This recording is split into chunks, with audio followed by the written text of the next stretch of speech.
Three Watches, number 52. Quote, "Let them importune at the feet of the judge." End of quote. May I take this opportunity to say how much I dislike courts, judges, law enforcement personnel, and our whole corrupt system of unconstitutional codified law? Nevertheless, I've had a little fun with the system over the years. My first speeding ticket as a teenager was on 800 South and about 11th East in the city of Salt Lake, just going down the hill from East High School. I have a friend whose sister was a judge, and she coached me on how to handle it. I requested a jury trial, took pictures of where the police officers were with their radar guns to show that they would have been shooting the radar through trees with wind rippling through the leaves, got all the questions to ask. When did you calibrate your radar gun? Blah, blah, blah, etc. I showed up at the court and set up my projector and screen, asked the officer a bunch of questions, and pretty much just tried to act like I knew what I was doing. The jury deliberated for about 2.5 minutes and found me innocent. Afterwards, the prosecuting attorney who was in my ward congratulated me, and the judge shook my hand and told me that if he ever got a speeding ticket, he wanted me to represent him. It was pretty funny. One of the reasons we moved our family out into the middle of nowhere 5 miles from the edge of the earth is to get away from the oppressive law enforcement agencies. Unfortunately, they even make their way out into a ghost town where we live every once in a while. A few years ago, one of my boys was driving an unlicensed motorcycle down the highway when the deputy passed him coming the other way. When my boy noticed him turning around to come after him, he shot off the road and darted across a rancher's field. The field had a fence around it, so my boy was hedged in, and the officer drove his car into the field and turned his spotlight on. It was just getting dark. In the corner of the field there was some sagebrush, so my son laid the bike down and hid under the sagebrush. As the officer's driving through the field with his spotlight looking for my son calls me on his cell phone while hiding under the sagebrush. He briefs me on the situation and solicits my services in helping him escape. His plan is for me to drive out into the side of the field, and he'll make a run for it, hoping to get in my car with enough time for us to make our getaway before the officer sees us and catches up with us. As I'm walking out to my car, amused by the fact that the apple hadn't fallen far from the tree, I heard the couple that lived down the road from us yelling at each other at the top of their lungs. They had a very unhappy marriage and would get into fights once or twice a week. Just then I had a stroke of genius, and being the master delegator that I am, I yelled through the door to my wife and said, "Quick, call 911 and tell the dispatcher that the Beechers are having a domestic dispute and they're getting ready to kill each other." Being the submissive wife that she is, she tried to negotiate her way out of the deal, but finally I was able to exercise enough priesthood power to create a sense of urgency to get her to do it. As I was driving down the highway to the scene of the crime, sure enough, the officer that had been chasing my son was racing back toward our little town with his flashing lights and siren on. I waved and smiled. The getaway was so easy it almost wasn't even any fun, but it made for a great memory, and as I recall, there was no bloodshed at the Beecher's house, so it was a happy ending for most everyone. Another time, two of my sons got traffic tickets within a few weeks of each other.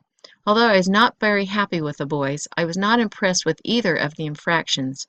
I didn't feel either of them were worthy of extracting money from us. I suggested that we request a trial for both of them and do it ourselves, pro se.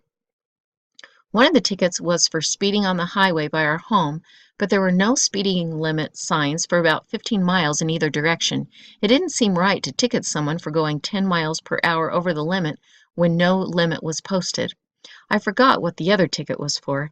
I think my other son and his friends had been towing themselves behind unsuspecting cars on the ice. I got a little chart and drew a picture and did a little research, etc. I really should have explained to my son what to do and let him have the experience, but he was only 15 and felt a little intimidated by the court thing. When we got to the court, we met with the prosecuting attorney who wanted to work out a plea bargain with us, but we could not come to terms that were acceptable to us, so we opted to move forward with a trial. We'd requested a jury trial, which would have given us a much better chance, but it was denied. Another constitutional right that has gone by the wayside. When it was our turn, I began to state that our case, and the judge asked me who I was. I explained that I was the father of the boy that got the ticket. He abruptly told me that the court would not allow me to represent my boy since I was not an attorney.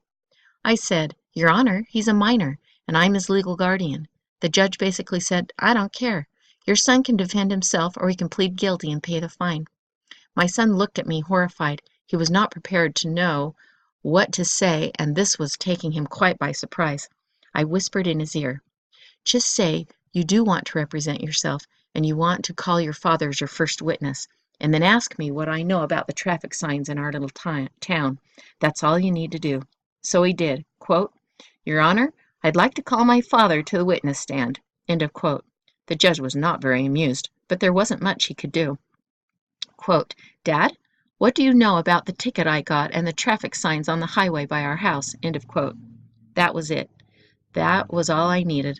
I now had full control of the court and had a much better seat than I had had before at the back of the court.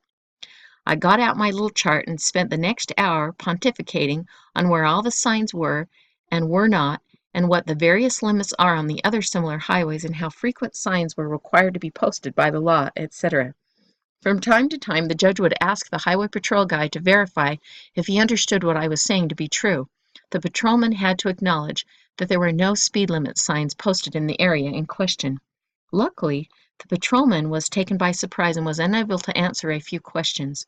Finally, the judge apologetically told the prosecuting attorney, that was a close friend of his, that he was going to have to rule in favor of my son, and he instructed the highway patrolman to get some signs posted within a week.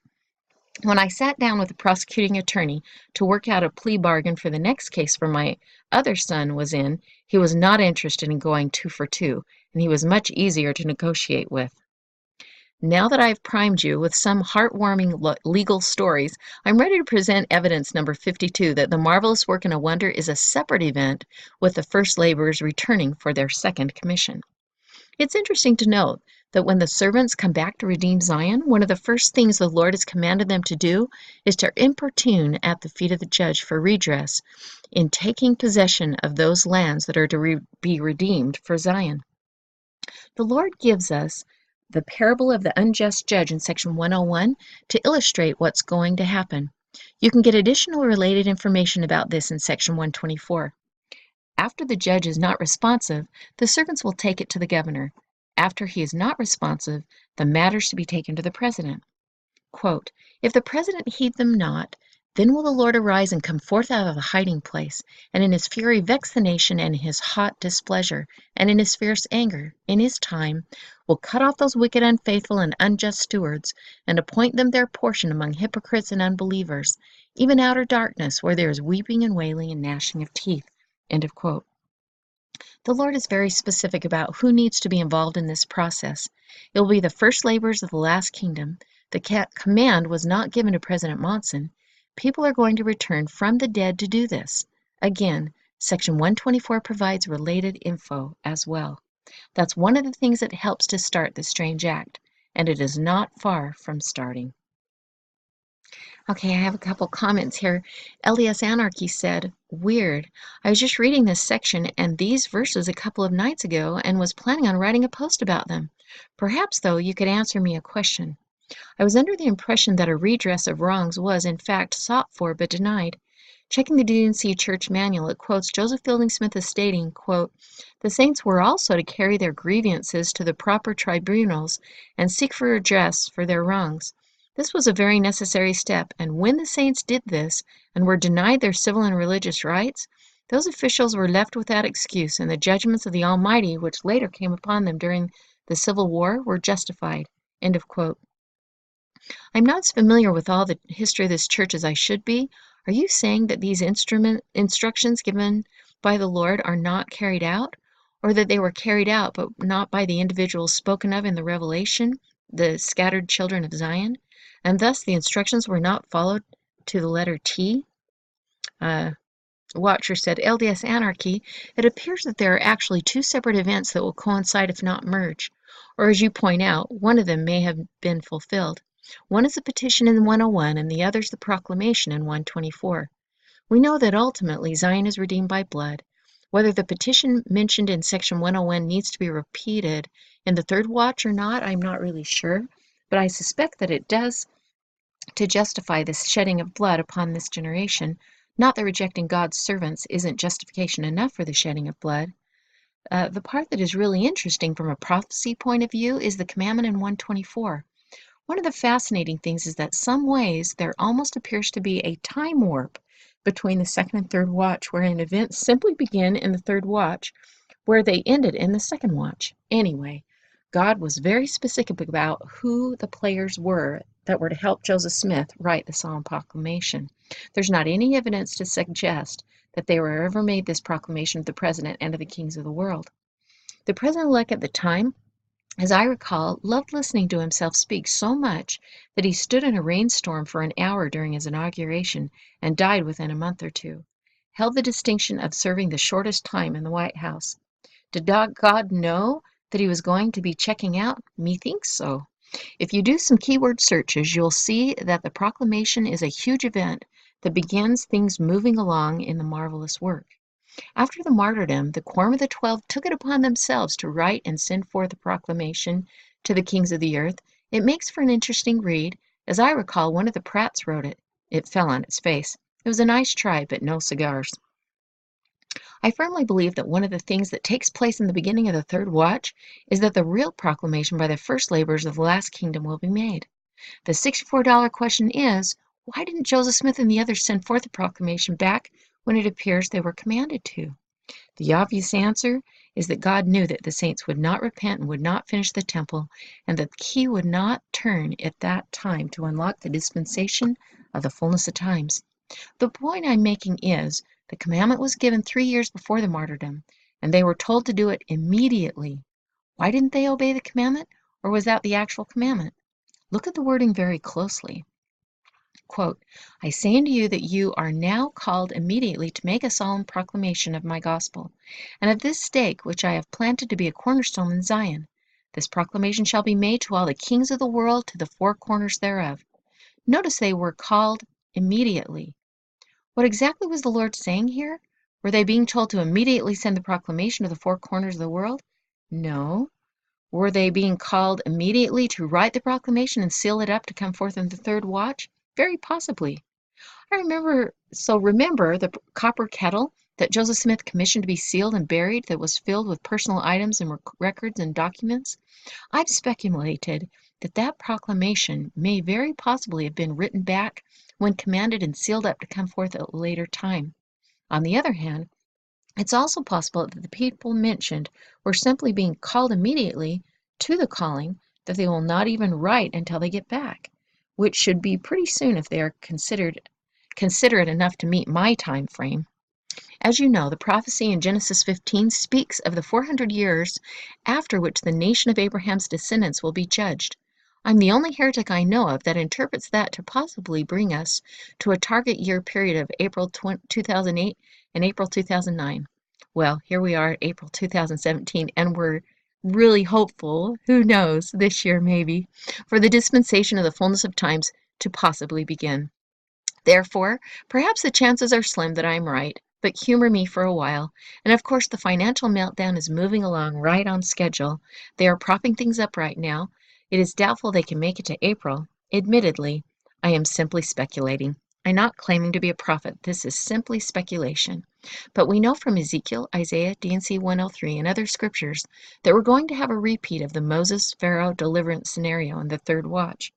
If my timeline speculation is correct, the beginning of the exchange between he who is like Moses, and probably a descendant of Moses, and he that is like Pharaoh, and probably a descendant of Pharaoh, would need to take place pretty soon. Now, here is where the scenario gets a little dicey and makes the hair stand up on my neck. For the descendant of Pharaoh, he is able to oppress God's people. He would need to be ruling in the promised land. How likely is that?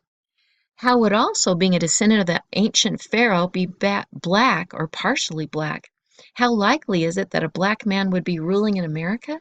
And according to Section 124, the latter-day ruler who is approached will be addressed as the Honorable President-elect. That can only happen at most every 4 years, and in reality happens less frequently than that. How likely is that? How likely is it that we would have a black president-elect in the year following the 400 years since the cross was planted in America's soil and the land of America was dedicated to Jesus Christ? I realize this is bizarre, but many of the stars have lined up. Lastly, here's a fascinating prophecy predicting that the demise of the American nation will come about under the watch of a descendant of Kenya.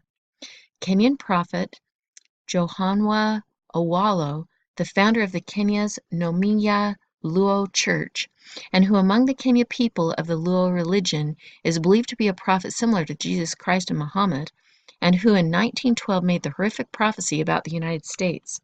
Quote, "So far have the United States strayed into wickedness in those future times that their destruction has been sealed by my Father. Their great cities will burn, their crops and cattle will suffer disease and death, their children will perish from diseases never seen upon this earth. And I reveal to you the greatest mystery of all, as I've been allowed to see that the United States destruction will come about through the vengeful hands of one of our very own sons." End of quote. Certainly, this is all just a coincidence, but I thought you might find it interesting.